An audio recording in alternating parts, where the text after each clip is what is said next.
Hi guys, let's talk about the VLOOKUP and XLOOKUP. Use of VLOOKUP when you need to find things in a table or range by row. For example, look up the price of an automotive part by the part number or find the employee number based on their employee ID. Use of XLOOKUP functions to find things in the table or range by row. For example, look up the price of automotive part by the part number or find the employee name based on the employee ID. So the functions of VLOOKUP and XLOOKUP is almost the same, but magkaiba lang sila kung paano natin ina-approach yung paggamit ng formula. Ang VLOOKUP kasi binabasa natin yung table mula left to right pag ganito yung laging basa niya. Samantalang XLOOKUP, pwede kang bumalik dito. Mula dito sa data na to, babalik yung pagbasa niya. Unlike yung VLOOKUP, hindi siya pwedeng bumalik. So, let's example this problem. So, we need to find the gender of Sesbunel, Dottie, Brian, Boast, and then we need also to find their department, date, join, and salary. And then we will also apply the XLOOKUP with the following. We have name, gender, department, date, join, and salary. So, simulan muna natin kay VLOOKUP. So, let's start with the equal. Write VLOOKUP, comma. Then, magtatanong siya, ano ba yung lookup value? Ano ba yung titignan niya? So, ang titignan natin dito, yung mismong data natin na si Sesbunel, comma. And then, ano yung table array? Ibig sabihin, yung table array, ito yung panggagalingan ng pinaka-entire table natin. So, ang gagawin ko, i-drag ko lahat ng table na to. And then, yun na yan. Pero don't forget to lock this table. So, ilalak natin yung pinaka-table natin para once na drenag natin is hindi siya gagalaw, yung pinaka-reference natin. And then next, we have the column number or the column index. Ang tanong, saan natin makikita yung gender? Di ba ang gender, makikita natin into second column ng ating pinaka-table. So, I will write it to and then comma. Nagtatanong kung ano ba ang gagamitin mo. Is it true approximate match ba or exact match? Ang lagi kong sinasagot dito will be your exact match. And then wala, lalabas na si Sesbunel ay isang male. If we verify the content ng Sesbunel dito sa column na to, ay sa row na to, which is makikita natin sa A19 and AM9. So, pag hinighlight ko siya, itong part na to, si Sesbunel ay male. Once na drag ko hanggang kay Brian yan, kay Dottie, mapapansin natin, all the datas are the same. Mapapansin natin na they are both female, si Brian, tsaka si Dottie. So, asa mo si Brian? Ayun, si Brian sa part na to. Kasi halos magkasunod lang sila ni Sesbunel. So, also, we will apply in another part. So, bakit naging not applicable siya? Naging not applicable siya kasi nga, ang pinaka-source ng data natin dapat yung mismong panggagalingan niya. So, kung ililipat ko yung data dito, di ba binasa niya, which is the date. Kung ililipat ko yung panggagalingan ng mismong data natin, tama naman siya. Pero, part na to, tama siya, pero yung pagbasa kasi ng VLOOKUP natin, hindi siya pwedeng bumasa ng pabalik. Laging left to right siya. So ngayon, hindi muna natin i-apply yung XLOOKUP dito sa lower part na to. So, darker ng red ko to para makita natin. So, continue tayo with the department. So, instead na kokopyahin ko siya para ma-master ko yung pinaka-formula, I will write it as equal VLOOKUP, open parenthesis, the lookup value, same last case Sesbunel, comma, table array. Ito ulit yung table na yun. And then lock natin. So, lalagyan mo ng lock dito sa column niya. Part na to. Lagay ko yung lock dito sa column na to, which is $sign. and then dollar sign. We have the dollar sign, and also we have the dollar sign. And then we see the department on the third column of your Excel, which is the AK. So, ang gagawin ko, I rewrite as third column. So, balikan natin. Part na to, nagkamali tayo sa part na to. So, pag nagkamali ka niya, for sure, dapat marunong balikan yan.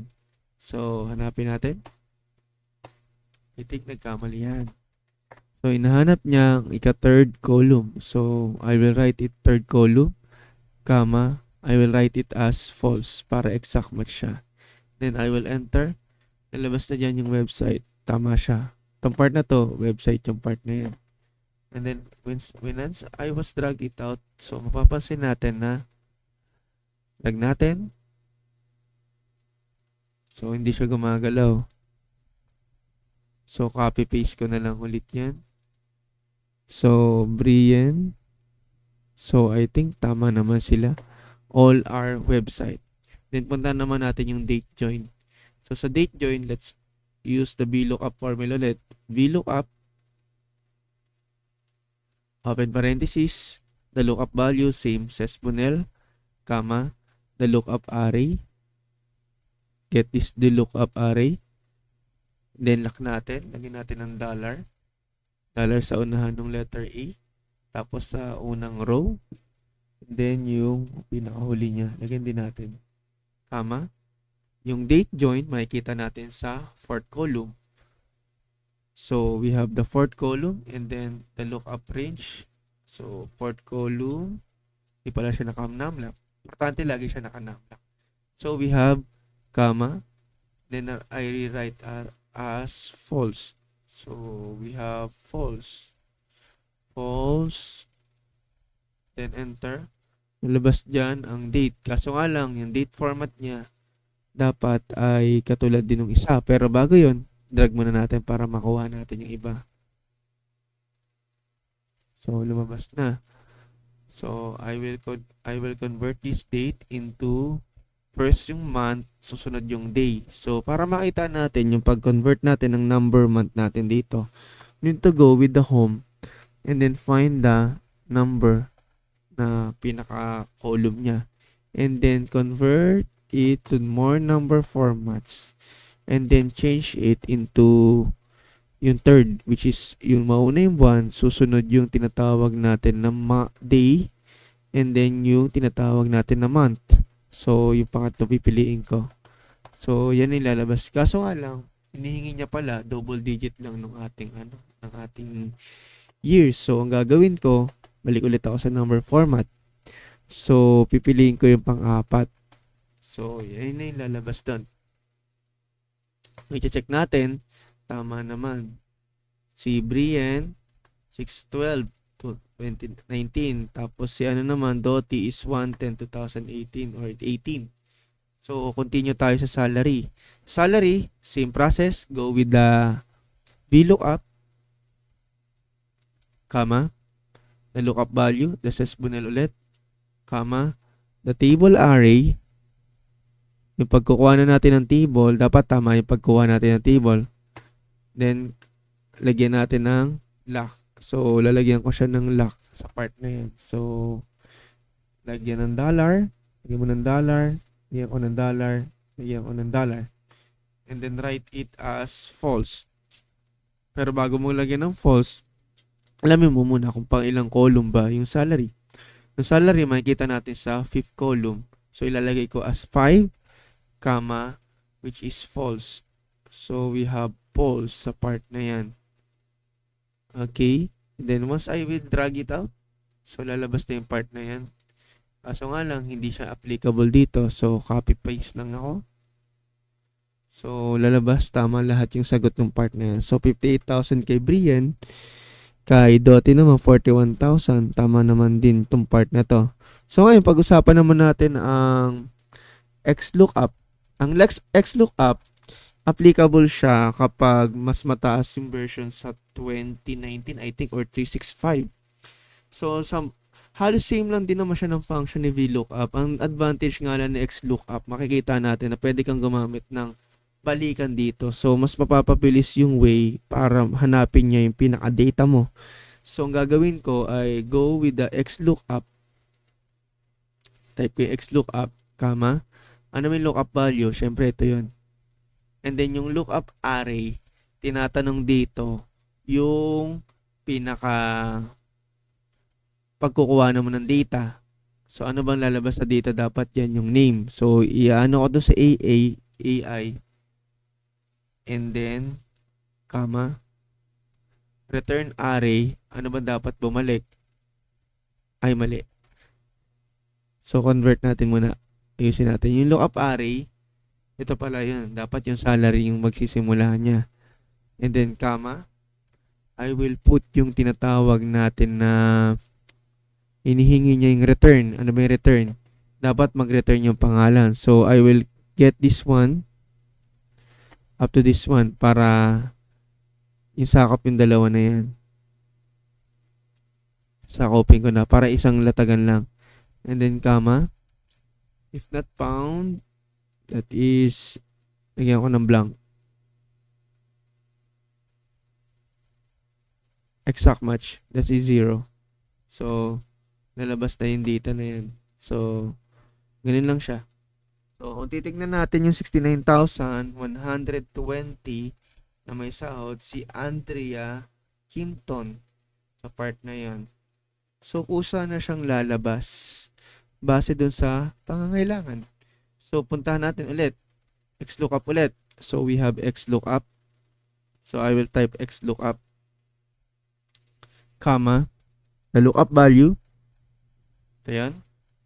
6/2/2019, comma, lookup array. Saan ba siya titingin? So, titingin tayo dito sa my date, which is the 4th column. So, I will select this one, the whole entire column, comma, return array. Dapat yung buo na yan. So, yung AI hanggang AM. Nakaship lang ako dito. Huwag mo bibitawan. Yan. And then we have comma. If not found, lagay ko yung quotation, dash, quotation, comma, laging exact match para hindi malito. So, then lalabas na si Obi Sorel. Verify natin. So, itong part na to, ito si Obi Sorel. So, ito yung data na lumabas kay Obi Sorel. Ibahin ko lang yung kulay para mas makita. Yan. Sa part na yan. Then, this looks up naman yung 65,920. So, ang gagawin ko is, I need to go with XLOOKUP again. And then, I need to find yung tinatawag ko na value, lookup value. Titingnan ko ulit tong 69,000, comma, the lookup array. Saan ba natin makikita yung pinaka-salary? Diba sa 5th column? So, I will select yung AM. The entire AM. Comma. We have the return array. So, I will catch this AI hanggang AM ulit. Then, comma. If not found, quotation ulit. Lagay ko yung dash, quotation, comma, exact match, which is 0. Then, yan. Lalabas na si Marnie O'Brien. So, sa part na to, under siya ng babae siya, finance, and 7/1/2018. So, highlights natin. So, tama naman yung other 2. So, yun na yung tinatawag natin na XLOOKUP and VLOOKUP.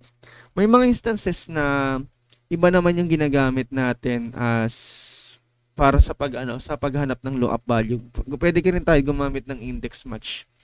Yung index match kasi, bago natin explain yung index match, hindi natin pwedeng explain during this topic kasi nga, masyado siyang malawak. Masyado siyang komplikado. So, dito muna tayo sa mga XLOOKUP tsaka VLOOKUP. Once na nakuha nyo siya, gagawan ko kayo ng another video na related dun